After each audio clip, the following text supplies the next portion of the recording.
안녕하세요. 네, 반갑습니다. 네. 반갑습니다. 네, 요즘은 사랑합니다 어떻게 얘기하는지 아세요? 어떻게요? 요즘 청소년들은 사랑합니다 이래요. 사랑합니다. 이제 이것도 아니고 이것도 아니고 맞아. 이제 이렇게. 네. 이게 저는 처음에 욕하는 줄 알았어요. 사랑합니다. 잠깐만요. 예. 사랑합니다. 여기도 있네. 예. 사랑합니다. 성경을 공부하는 사람은 주님의 사랑을 늘 전하는 사람들이 되길 축복합니다. 네. 자, 우리 또 그 하나님의 사랑이 이 말씀 가운데 있기 때문에 네. 우리가 성경을 읽다 보면 늘 위로를 얻고 힘을 얻게 되는 것 같아요. 네. 그렇죠? 자, 오늘도 우리가 그 우리에게 위로를 주는 말씀, 그 사랑의 말씀 복습해야죠. 복습에서 위로를 못 얻네. 예. 복습해서 위로를 더 크게 얻게 되길 축복합니다.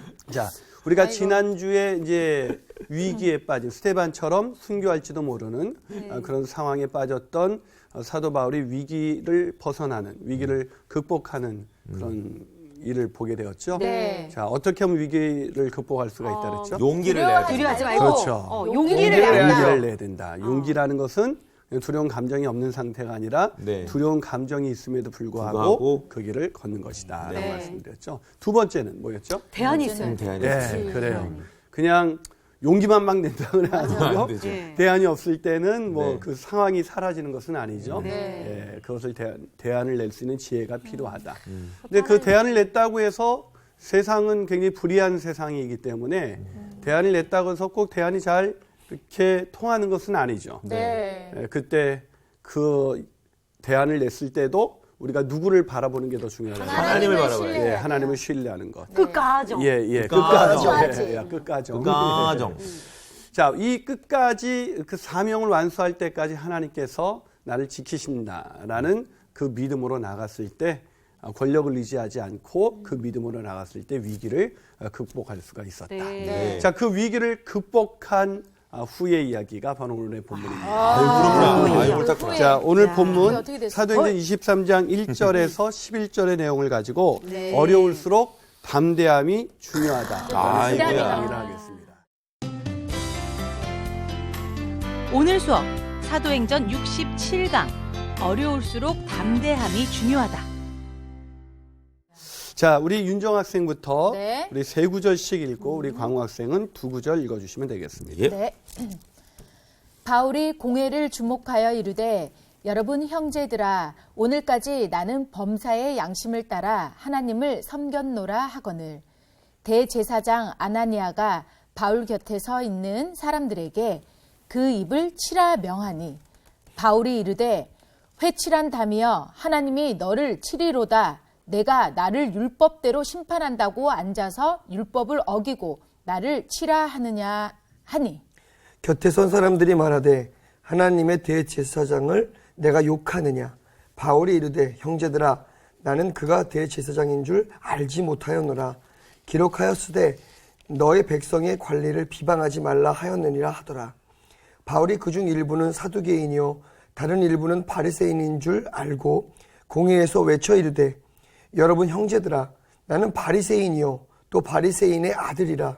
죽은 자의 소망 곧 부활로 말미암아 내가 신문을 받노라. 그 말을 한즉 바리새인과 사두개인 사이에 다툼이 생겨 무리가 나누어지니 이는 사두개인은 부활도 없고 천사도 없고 영도 없다 하고 바리새인은 다 있다 함이라.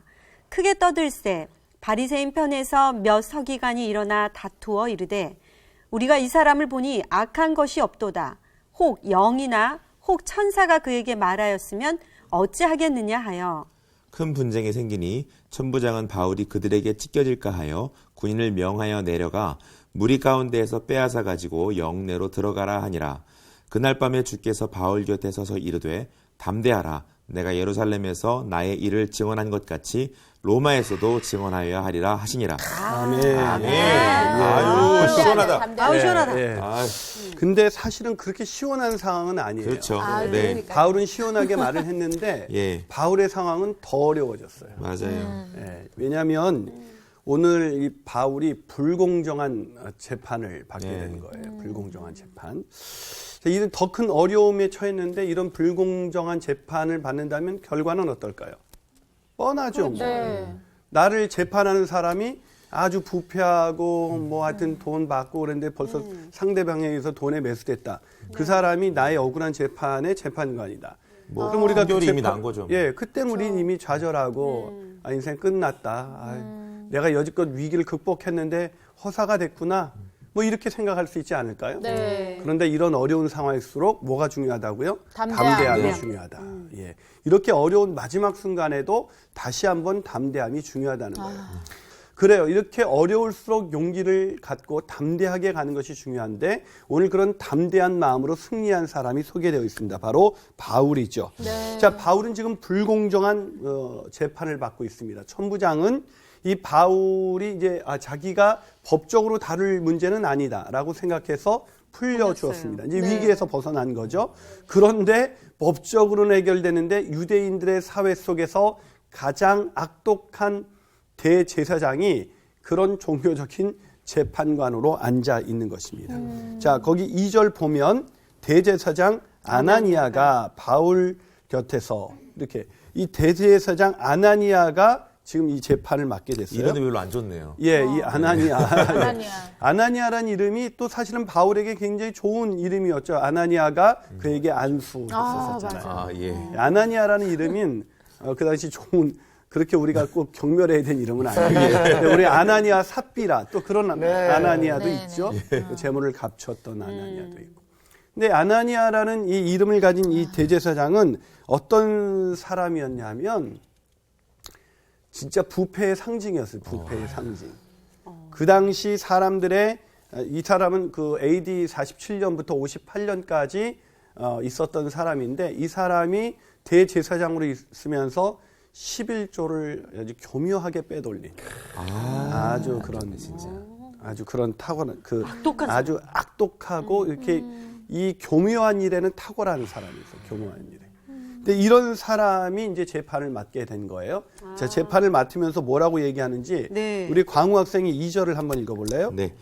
대제사장 아나니아가 바울 곁에 서 있는 사람들에게 그 입을 치라 명하니. 자, 벌써 분위기가 심상치 않죠? 네. 자, 왜 입을 치라고 했죠? 1절이 있었기 예. 때문이죠. 1절을 미란 학생이 읽어줘 보세요. 바울이 공회를 주목하여 이르되 여러분 형제들아 오늘까지 나는 범사의 양심을 따라 하나님을 섬겼노라 하거늘. 예, 이런 바른 얘기를 하자 치라 소리 하니까 아나니아가 입을 치라 이렇게 그 입 얘기했어요. 다물라 예. 뭐 이런. 근데 그 정도가 아니에요. 아, 왜냐하면 이 입을 치라 그러는 건 실제로 채찍을 입으로 가하라는 뜻입니다.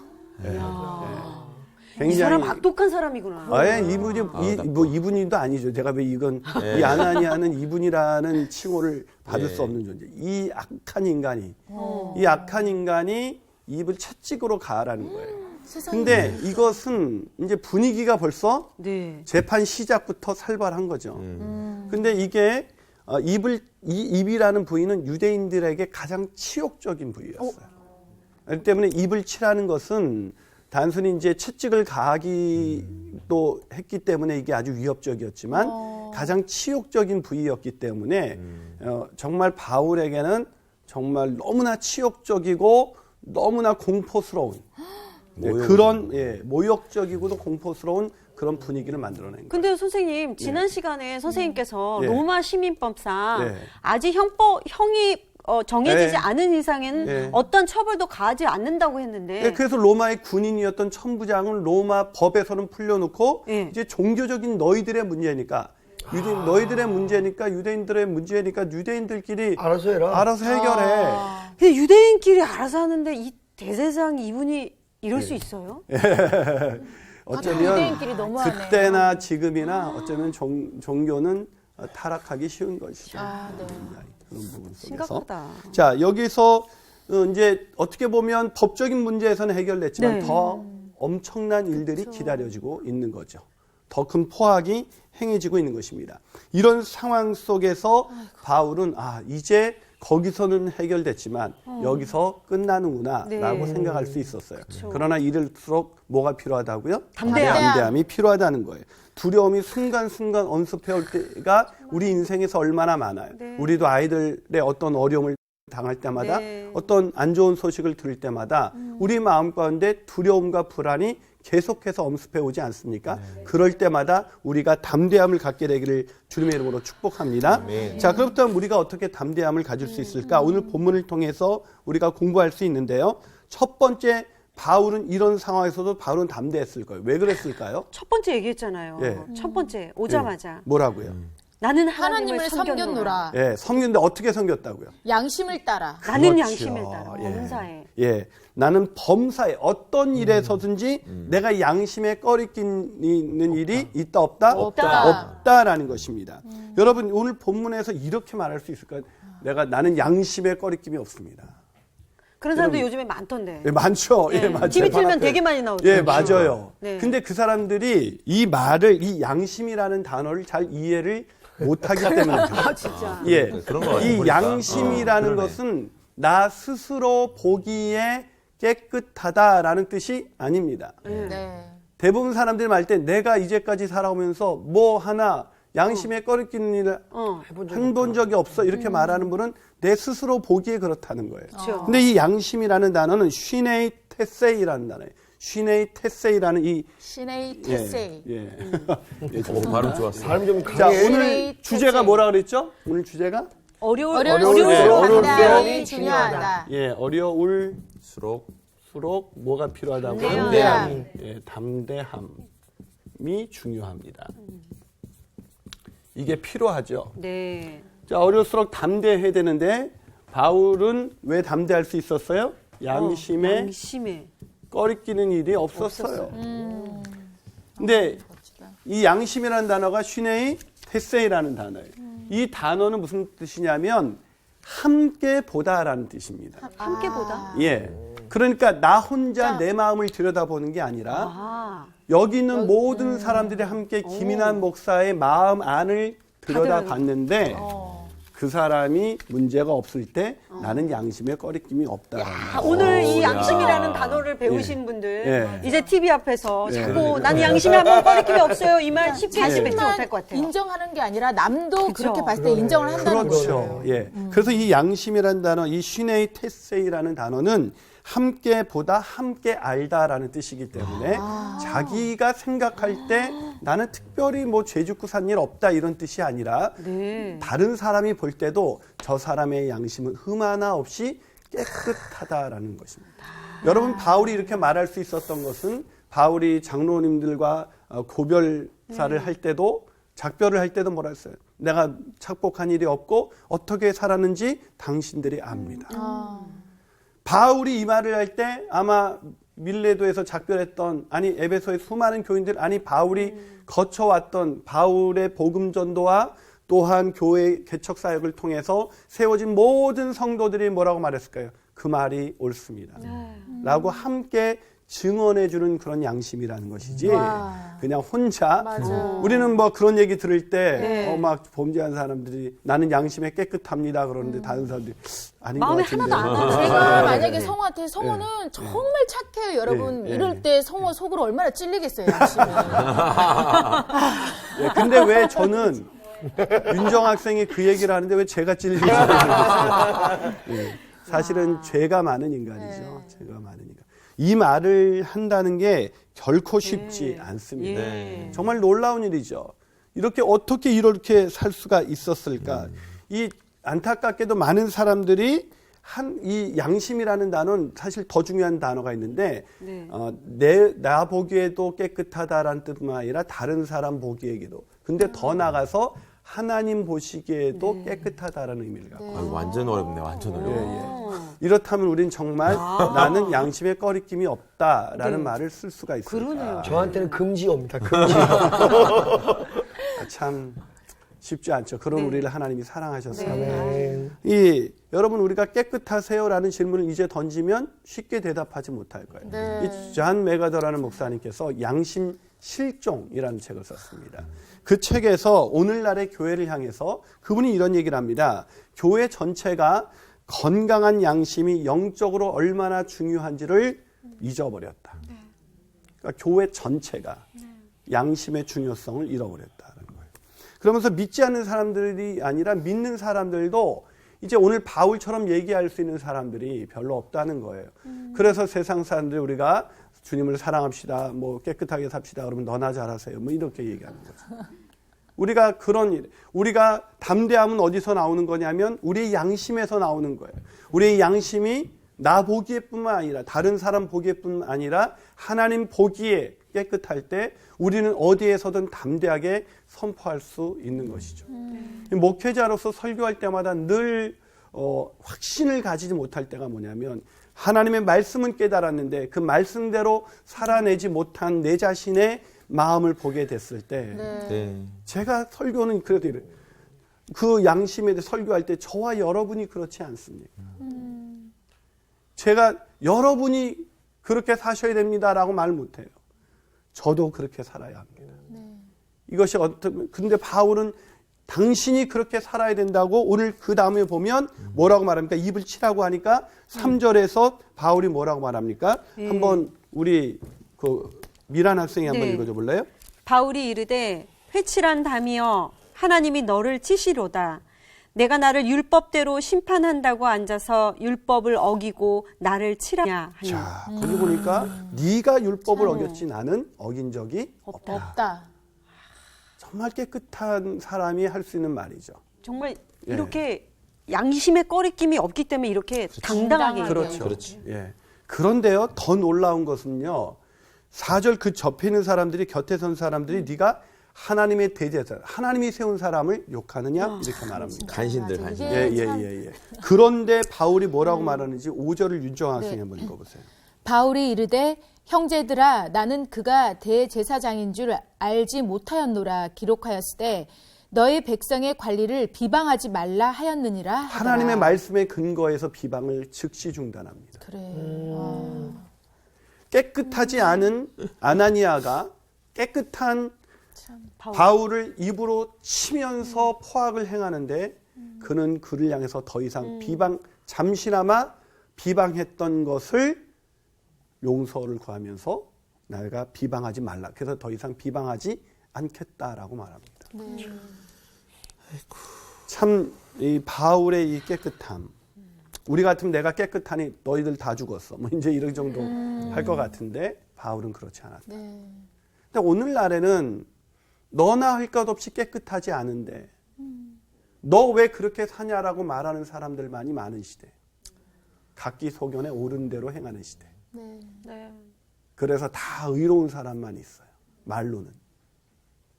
근데 진짜 삶으로 깨끗한 사람은 잘 보이지 않는 것 같아요. 그래서 이 시대의 목회자로 산다는 것이 어느 정도 한계를 가지고 있냐면 이 세속화된 시대 속에서 나도 때 묻은 목사로 살아가면서 저도 세속적인 목사입니다. 그러나 몸부림치는 거예요. 이렇게 깨끗하지 못할지라도 그렇게 몸부림은 잊지 말고 살자. 네.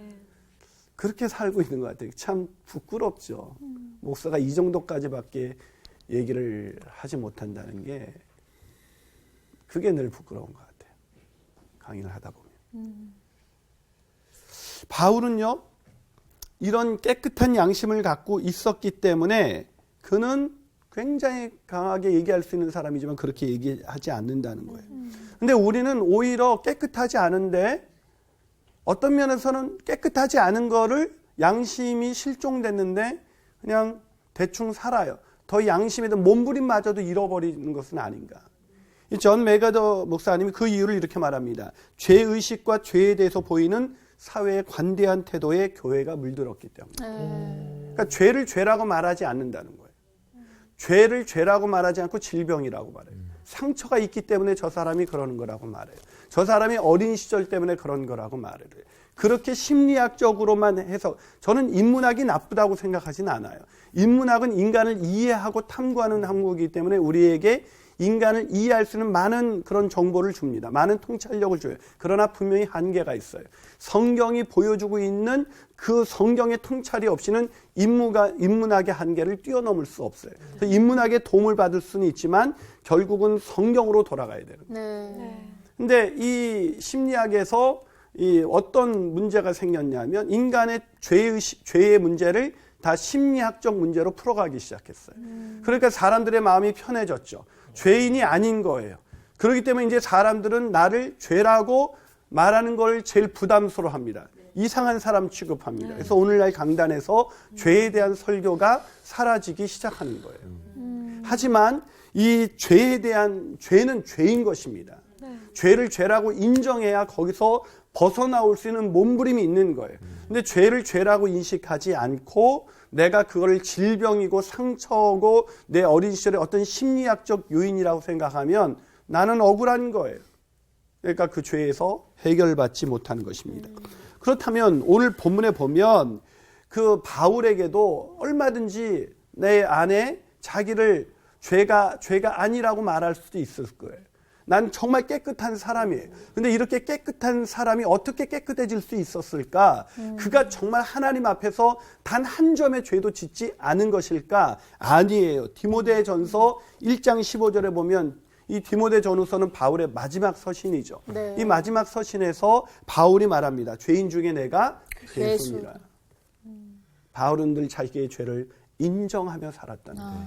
양심이 깨끗해지는 비결은 한 가지 방법밖에 없습니다. 우리 죄를 자백하면 저는 미쁘시고 의로우사 우리를 모든 불에서 깨끗하게 하신다는 요한일서 1장 9절의 말씀을 따라 사는 거예요. 네. 죄에 대해서 민감해지는 거예요. 죄를 죄라고 말하고 그 죄를 자복하는 거예요. 그래야 양심이 깨끗해질 수가 있습니다. 네. 우리를 깨끗게 여기시는 하나님의 은혜, 우리가 하나님 앞에서 어떻게 깨끗할 수가 있어요? 하나님 우리를 깨끗하다고 여기실 때죠. 하나님 우리를 언제 그렇게 여겨주십니까? 우리의 죄를 자백할 때, 네. 우리 죄를 인정할 때. 그런데 우리는 깨끗하다고 말해요. 나는 깨끗하고 저 사람은 문제가 있다고 말을 하고.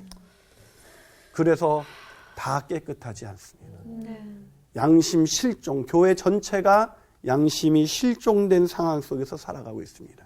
담대하게 살아가고 싶습니까? 그렇다면 이 양심에 꺼리낌이 없어야 되는데 그러려면 무엇보다도 자신의 죄를 죄로 인정하시는 저와 여러분이 되시기를 주님의 이름으로 축복합니다. 아멘. 두 번째로 어떻게 담대한 삶을 살아갈 수가 있을까? 첫 번째는 양심에 거리낌이 없었다. 그러나 양심이 거리낌이 없다고 해서 그냥 문제가 사라지는 것은 아니에요.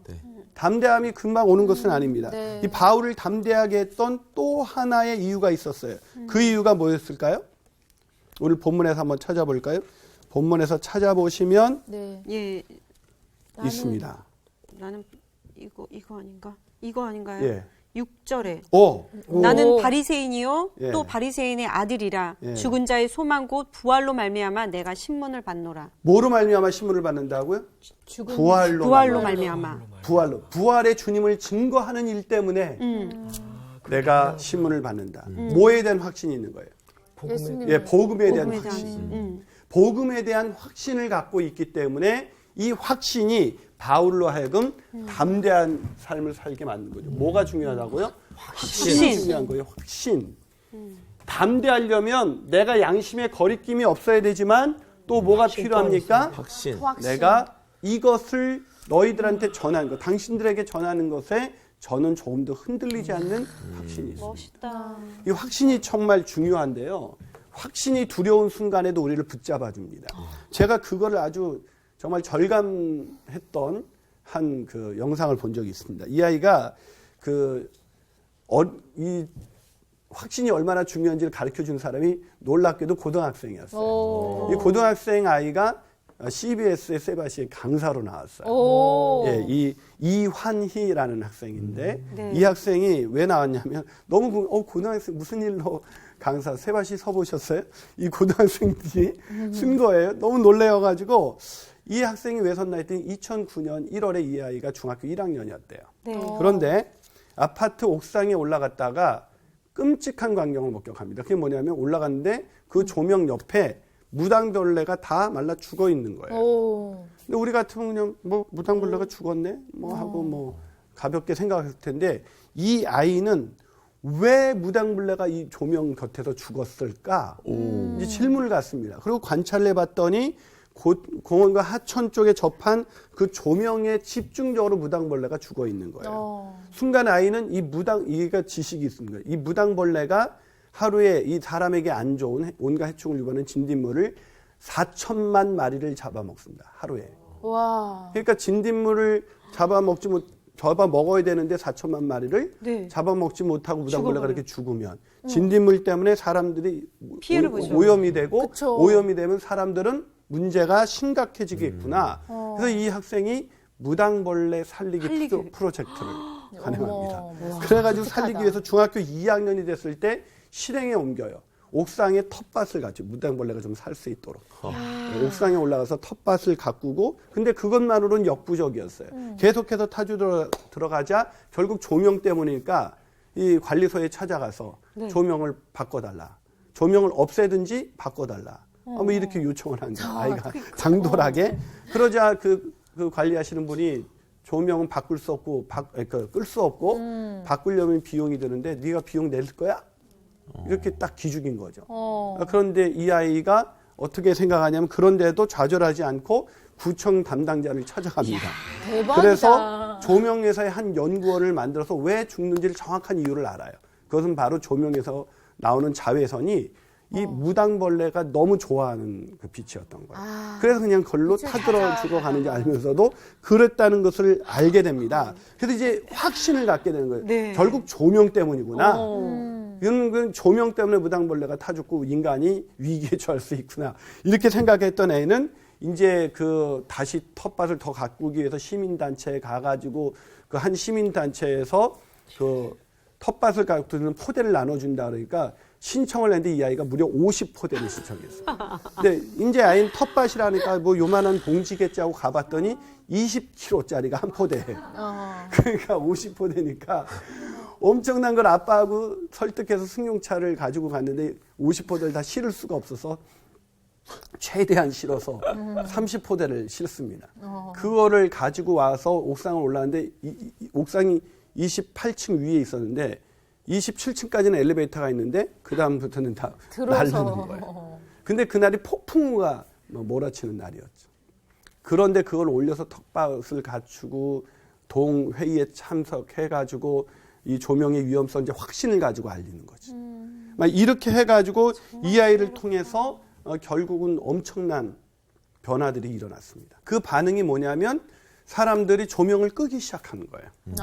근데 다 끄지는 않는데 어떤 조명회사는 이 아이의 노력에 감동을 받아서 그 자외선을 그 무당벌레가 좋아하는 자외선을 차단하는 차단제를 조명에 발라주기 시작합니다. 그러자 현격하게 줄기 시작한 거예요. 그러면서 이 아이가 거기에 그치지 않고 전 세계의 모든 건설회사에 공문을 보내서 이런 조명은 설치하지 말라고 얘기를 하고 결국 이 아이의 꿈은 뭐냐면 어떤 건설에도 조명을 설치하지 않거나 아니면 친환경 조명으로 바꾸는 꿈을 가지고 계속해서 달려가요. 그 아이 그 영상을 보고 내가 너무나 놀랐습니다. 이 아이가 세상을 바꾼 거예요. 어떻게 이렇게 반대에도 불구하고 이렇게 어린아이가 담대할 수가 있었는가. 확신이 있었잖아요. 그렇죠. 맞아. 조명이 무당벌레를 죽인다. 이렇게 되면 인간 오염이 되고 인간 생활에도 큰 문제가 생긴다는 그 확신이 이 아이를 그렇게 밀고 나갈 수 있게 하는 거죠. 오늘 바울에게도 마찬가지였습니다. 바울이 어쩌면 위기를 좀 전에 극복했어요. 그럼 이 상황 속에서 어떻게든 빠져나가려고 해야 되는데 자기가 문제를 늘 유대인들에게 문제를 일으키게 됐던 것이 때로는 복음에 대한 오해였어요. 복음을 전파하는 이방인들에게 전한 것에 대한 오해 때문이었죠. 자, 그런데 오늘도 다시 자기가 복음으로 인해서 내가 이런 어려움에 빠졌다라고 얘기하기 시작합니다. 왜 이야기를 꺼냈을까요? 왜 이야기를? 이 많은 성경학자들은 부활을 이렇게 말을 합니다. 부활을 믿지 않은 사두개인들 거기 보세요. 8절. 자, 7절에 이 얘기를 하고 나서 6절에 이 얘기를 하고 나서 다툼이 생겼죠. 7절에 윤정 학생 읽어줘 볼래요? 이는 사두개인은 부활도 없고 천사도 없고 영도 없다 하고 바리새인은 7절부터 8절까지. 네. 자, 7절 8절 읽어주세요. 네. 그 말을 한즉 바리새인과 사두개인 사이에 다툼이 생겨 무리가 나누어지니 이는 사두개인은 부활도 없고 천사도 없고 영도 없다 하고 바리새인은 다 있다 함이라. 자, 거기 보니까 다툼이 생겼죠. 네. 왜 다툼이 생겼어요? 사두개인은 부활도 없고 천사도 없고 영도 없다. 그러니까 이런 영적인 세계를 인정을 하지 않았어요. 보이지 않는 거를. 그런데 바리새인들은 그걸 인정했어요. 그러니까 바울이 6절에서 나는 네. 바리새인이다라고 네. 얘기하면서 한쪽 편을 드는 것 같으면서 나는 부활을 믿는다. 네. 그러니까 이걸 쉽게 해석하면 다툼이 일어나서 이거를 모멸하려는 바울의 꼼수다. 뭐 이렇게 얘기도 합니다. 하지만 아니에요. 바울이 그런 분이 아니죠. 그렇죠. 네. 여기서 이 얘기를 한 것은 뭐냐면 그럼에도 불구하고 바울은 부활을 믿었으니까요. 예수님의 부활을 믿었으니까요. 네. 그 부활에 대해서 더 증언하게 하기 위해서 물론 이것을 통해서 다툼이 일어날 것이라고는 예견을 했어요. 하지만 이 일로 인해서 오히려 10절을 보면 네. 큰 분쟁이 생깁니다. 어느 정도 그 분쟁이 생겼냐면 이 분쟁으로 해서 바울이 그들에게서 어떻게 할까? 찢겨질까? 분쟁이 결국 바울에게 더 큰 위기로 다가올 것이죠. 그렇기 때문에 단순히 이 바울이 부활에 대한 얘기를 꺼냈다. 그것은 어려움을 모면하기 위함이다. 분쟁으로 인한 그런 얘기가 아니라 바울은 뭘 갖고 있는 거예요? 확신을 갖고 있는 거예요. 어떤 확신? 예수님이 부활이요. 부활하셨다.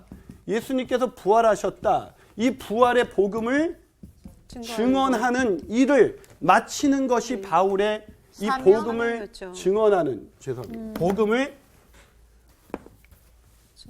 증언하는 것이 그의 사명이에요. 예수님이 부활하셨어요. 이 확신이 없다면 이 여정 속에서 바울이 만난 수많은 어려움 속에서 그는 담대할 수 없었을 거예요. 그러나 바울은 이 어려울수록 담대할 수 있었던 것은 꺼리낌이 없었을 뿐만 아니라 바로 복음에 대한 확신을 갖고 있었기 때문이라는 거죠. 네. 우리가 어떤 일을 할 때 확신은 이처럼 중요한 거예요. 이런 확신을 갖게 되기를 주님의 이름으로 축복합니다. 자, 마지막으로 어떻게 담대한 삶을 살 수가 있을까? 그 마지막 비결을 한번 찾아볼까요? 마지막 비결. 어디 있을까요? 뒷부분에 있겠죠. 11절 아닐까요? 11절 광우 학생 한번 읽어줘 보세요. 그날 밤에 주께서 바울 곁에 서서 이르시되 담대하라 내가 예루살렘에서 나의 일을 증언한 것 같이 로마에서도 증언하여야 하리라 하시니라. 자, 그날 밤. 그날 밤 찢겨질 뻔했던 그날 밤 주님께서 하나님의 환상을 보여주셨어요. 네. 어떤 환상을 보여주셨습니까? 담대하라. 네, 담대하라고 말씀하셨어요. 이 얘기는 무슨 얘기예요? 지금 바울이 잘하고 있다. 아니. 담대하지 않은 거죠. 좀 두려워. 자, 우리가 담대한 사람한테 담대하라 뭐 이래요. 그렇죠. 약간 이제 두려워하고 있는 거죠. 두려운 거죠. 네. 지금 바울에게 두렵죠. 성경에서 담대하라고 말씀하고 있는 것은 바울이 지금 뭐에 있는 거예요? 두려움 속에 있는 거예요. 정말 그럴 거예요. 여러분, 두려움이라는 몇 번째야. 것은요, 한 번 용기를 냈다고 해서 사라지지 않습니다. 그러니까 계속 반복되잖아요. 예, 계속 찾아와요. 한 고비를 넘기면 더 큰 두려움이 찾아오는 거예요. 지금 바울에게 더 큰 두려움이 찾아왔죠. 네. 양심의 꺼리낌이 없이 양심을 따라 복음의 확신을 가지고 그렇게 살면 두려울 것이 없을 것 같은데 그렇게 살아도 두려울 수 있다. 네. 우리는 그렇게 생각해요. 뭐 정말 신실한 하나님의 사람들은 두려움이 없을 거다. 아니요. 똑같습니다. 우리와 성정이 같은 사람이로되. 네. 똑같은 두려움이 있었던 거예요. 그런 두려움 속에서 하나님의 해법은 뭐였어요? 내가 너와 함께한다. 그러니 담대하라라고 말씀해 주신 것입니다. 예수님께서 환상 중에 나타나셔서 말씀하신 이 부절을 보면 이 담대하라는 이 말씀이 왜 적절했냐? 10절이 있었기 때문입니다. 네. 자, 10절을 한번 성우 학생이 한번 읽어줘 볼래요? 네. 큰 분쟁이 생기니 천부장은 바울이 그들에게 찢겨질까 하여 군인을 명하여 내려가 무리 가운데서 빼앗아 가지고 영내로 들어가라 하니라. 자, 찢겨질까 하여. 네. 어느 정도 분쟁이 일어나냐면 찢겨질까 했다는 거잖아요. 이게 몸이 찢겨질 수 있는 상황이 된 거예요. 겨우 천부장의 명령으로 인해서 무리 가운데 빠져나올 수 있었어요. 네. 자, 바울은 확신 때문에 양심의 꺼리낌 없이 대제사장 아나니 앞에서도 기죽지 아니하고 담대하게 얘기했습니다. 그런데 돌아온 결과는 뭐였어요? 몸이 찢겨질 뻔했어요. 몸이 찢겨지는 더 큰 어려움이었어요. 더 큰 어려움, 더 큰 두려움. 네. 더 큰 어려움으로 인해서 더 큰 두려움이 온 것이죠. 이제 찢겨지기 직전까지 갖다 구출됐으니 얼마나 무서웠을까요? 여기서 우리는 깨달아야 합니다. 우리가 하나님의 일을 할 때 더 큰 두려움이 올 수 있다는 것이죠. 자, 여러분은 그런 적 없어요? 인생을 있습니다. 살면서 두려운 문제를 해결했더니 더 큰 두려운 상황이 네. 오지 않는가. 저도 목회를 하면서 개척을 하고 보니까 그때가 제일 막막하더라고요. 근데 이제 지난 5년을 돌이켜 보니까 더 큰 두려움이 내 안에 있어요. 근데 그때마다 제가 그 두려움을 이길 수 있는 것은 오직 하나님을 바라보는 것밖에 없어요. 네. 상황을 바라보고 여건을 바라보면 계속해서 무너질 수밖에 없는 거예요. 그때도 바울은 그 어려울수록 담대할 수 있었던 것, 끊임없이 그 복음의 수많은 여정 속에서 바울이 담대할 수 있었던 것은 계속해서 함께 하시는 하나님. 여러분 사도행전 1장 8절 오직 성령이 너희에게 임하시면 너희가 권능을 받고 예루살렘과 온 유대와 사마리아와 땅끝까지 이르러 내 증인이 되리라. 이 말씀을 하셨죠. 그 권능이 뭘까요? 권능은 막 불이 나오고 물론 그런 걸 수 있어요. 용기. 그런 불이 나오는 그런 권능이 아니라 여기서의 권능은 뭐예요? 하나님의 말씀의 권세, 복음의 권세. 네. 이 권세를 가지고 나간다. 그때 마태복음 28장 19절 20절에서 예수님 그러므로 너희는 가서 모든 족속으로 제자를 삼아 아버지와 아들과 성령의 이름으로 세례를 주고 내가 너희에게 분부한 모든 것을 가르쳐 지키게 하라. 볼지어다 내가 세상 끝날까지 너희와 함께 항상 함께 있으리라. 언제까지요? 항상 언제까지? 끝날 끝날 때까지, 때까지. 세상 끝날 때까지.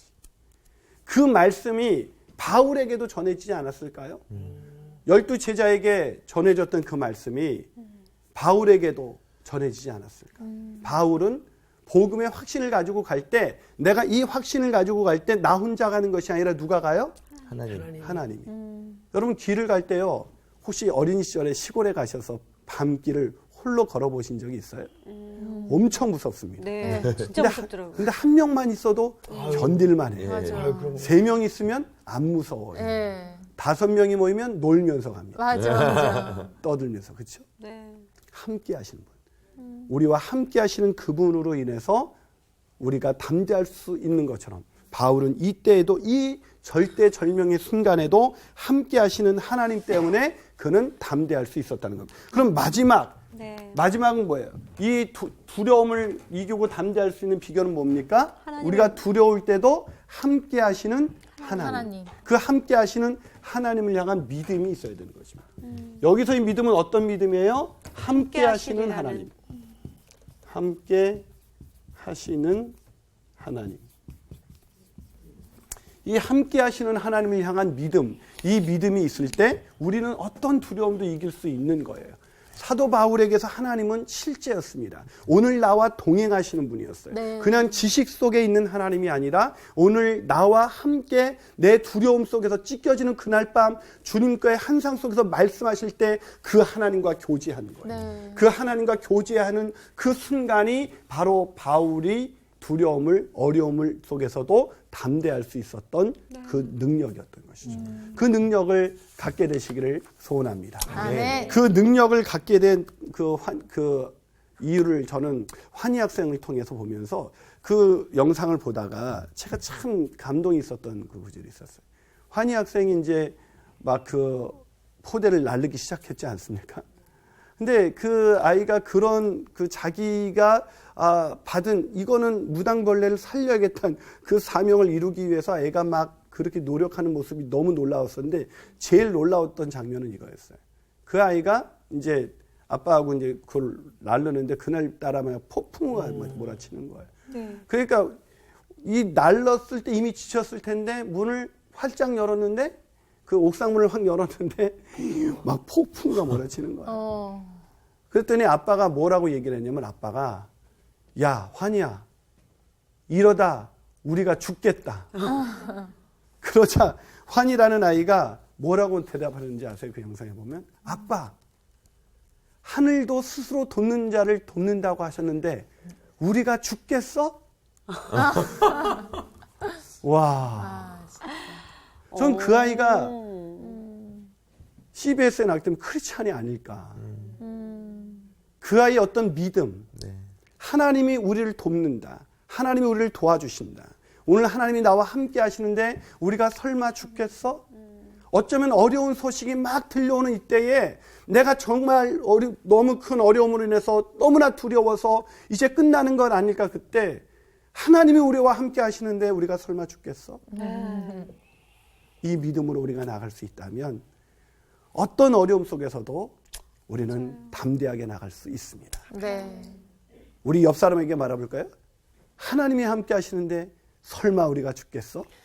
하나님 함께 하시는데 설마 우리가 죽겠어? 죽겠냐고요? 우리가 죽겠어요? 갑자기 담대함이 밀려오십니까? 아멘. 네, 이 담대함으로 어려움 속에서 승리하시는 저와 여러분이 되시기를 주님의 이름으로 축복합니다. 아멘. 오늘 강의 여기까지입니다. 아우. 아유, 환희가 그냥 형을 막 울리네. 아.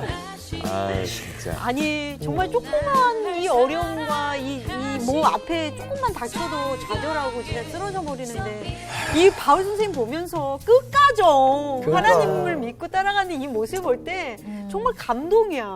나는 한 번 용기를 내서 가면 또 좀 뻥 뚫리면 좋은데 한 번 용기를 냈어. 근데 또 어려움이 와. 그래, 내가 하는 일이 뭐 그렇지. 이런 생각이 자꾸 들어서. 에이, 설마 죽겠어? 아멘.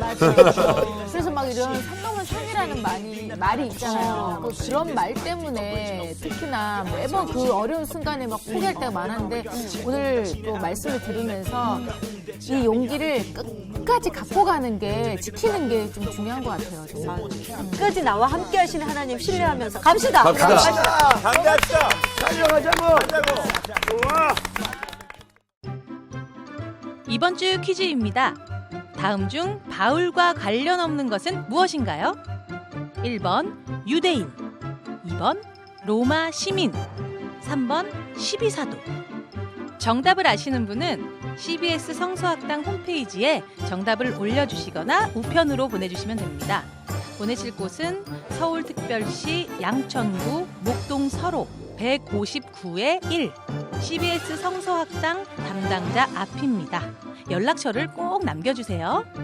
선정되신 분들에게는 대한성서공회에서 성경, 송태근 선생님의 쾌도남마 다니엘서, 신우인 선생님의 땅과 하늘의 갈림길에서, 김기석 선생님의 광야에서 길을 묻다, 말씀의 빗속을 거닐다, 성경 통독을 위한 최고의 자습서 성경 2.0 가운데 하나를 드립니다.